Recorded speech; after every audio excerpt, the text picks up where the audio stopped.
Hello, and welcome to the sixth and final episode of Prima Talks. Okay, so for this episode, I kind of want to end on a more lighthearted tone and talk about, dating and through a bad feminist lens or trying to break through the lens of a bad feminist who's trying to be a better feminist, I guess. Okay, so bad feminism, honestly, I feel like it's very generous and I like the idea of it. But there's certain things, honestly, I need to grow out of. And I kind of want to look at this through a kind of psychological view. So to start off, I'd like to mention the APA's definition for cognitive dissonance. I'm just going to paraphrase this really quick. So essentially, cognitive dissonance is when your actions don't align with your beliefs. And, this creates a sense of uncomfortableness within an individual. And for me, I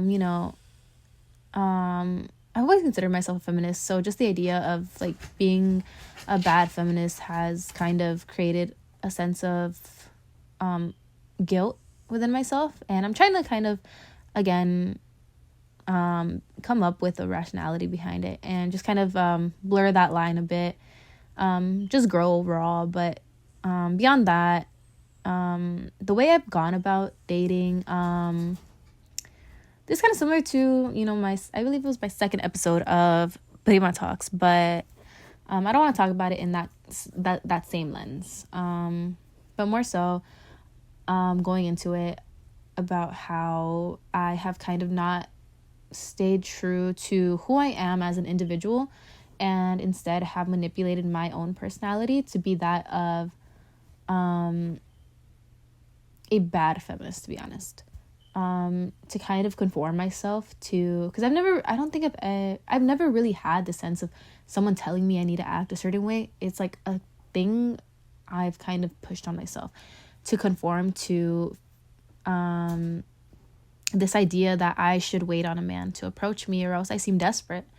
And so recently I've been trying to break out of this, very much so. And so I'm just going to talk about my experience with that, I believe. Essentially, I have been, this goes out to all my primas, don't wait on a man. And if you're a direct person, stay true to yourself.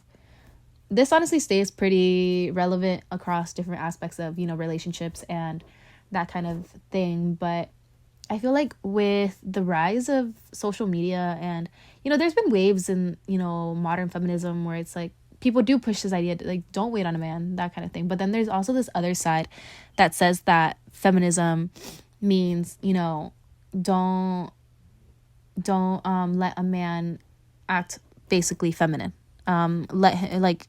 He has to be a man if he deserves you. He has to provide, he has to be direct, he has to do all of this and that, which eliminates a lot of like intersectionalities within one's identity. And I honestly, this is kind of just a conclusion to everything I covered in these past couple episodes, where we're erasing, other intersectionalities amongst a man's identity. And then, that kind of creates, it doesn't come out good. It doesn't result in a good, it's just not good for either men or women or literally anyone. It doesn't benefit anyone is what I'm trying to get at. So, for me, cognitive dissonance, not only through, me kind of conforming to bad feminism, but also just me as a person, as an individual, I am very, I feel like direct is the best way to say it. I like communication. I value communication a lot. And, as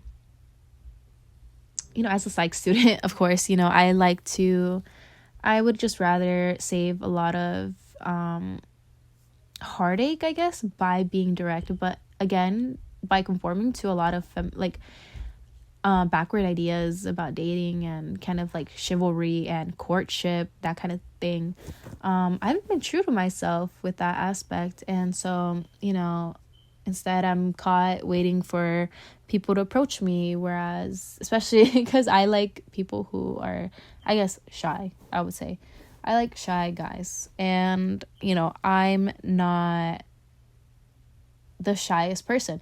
So why am I limiting myself to that? Why am I, first of all, like attributing characteristics to another individual that doesn't align with who they are as a person? And then again, I'm doing that to myself as well.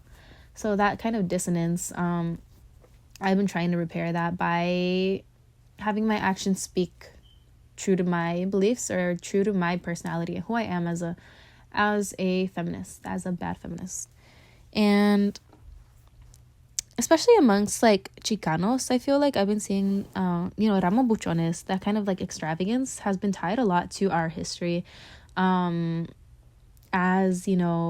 As Mexicans, not only do we see it in media like the novelas where we see these extravagant things, these extravagant proclamations of love, but even like in Octavio Paz, that same chapter again, he covers the kind of mask men wear and women wear that hides true vulnerability and communication within relationships with grand gestures like mariachi, like even, and right now ramo buchones, that's basically like a big extravagant bouquet of flowers presented usually by guys to their girlfriends. So going back to this, it's kind of getting a little rambly, but I just have a lot of thoughts about this. And there's certain things I still, I would say I still, value in a relationship. Just like, gift giving again. I grew up with my dad. His main form of, love language was gift giving. And it's just something I enjoy as well. And that's not necessarily bad. But what is, I feel like, very limiting, again, is just how I kind of go about the first interaction with a guy, especially how I eliminate who he is as an individual and limit him to basically his gender identity. And so recently, again, I ventured out of my comfort zone and approached a guy for the first time. And okay, so it wasn't like, okay, I wouldn't say this was like the best outcome, but it did teach me a lot. And again, it taught me that I value communication over anything and directness over anything. If someone is not being direct with me, why am I going to wait on that person? Especially, what if I just didn't want to be direct? The other person would be waiting on me too. It's just, again, vice versa. It's like double standards I'm kind of perpetuating. And so I, was direct about how whatever the situation was. I don't want to get too into it. This is kind of fresh, but I just chose to be direct, and ultimately, it didn't really lead anywhere because we established, two very different ideas of whatever the situation was. Anyways, but most of all, I saved myself a lot of time. I saved myself a lot of, I guess I would say, heartache. And I just stay true to who I am as a person. And, if someone isn't, why am I going to wait for someone to be a communicator, to be direct when that's me. That is my personality. That is who I am as a person. And, who I want to continue to be as a person. And so I like to think that this is a step towards me being a slightly better feminist, a slightly better Chicana feminist who stays true to who she is despite gender roles and, what institutions or what social media or what other people might believe. Because I do value, again, at the end of the day, I value myself and I value keeping my peace and my values to overall, just keeping true to those things. And so I hope you've enjoyed my 6 episode long rants. I really enjoy talking about, each and every one of my topics. And I hope this last topic was enjoyable. It wasn't as I guess I would say structured as my other arguments, just because it was more opinionated based. But I just want to end on a light note, because it was fun overall just to learn a lot about myself and about my community, and kind of realize things that I hadn't before. So thank you, and I hope you enjoyed Prima Talks.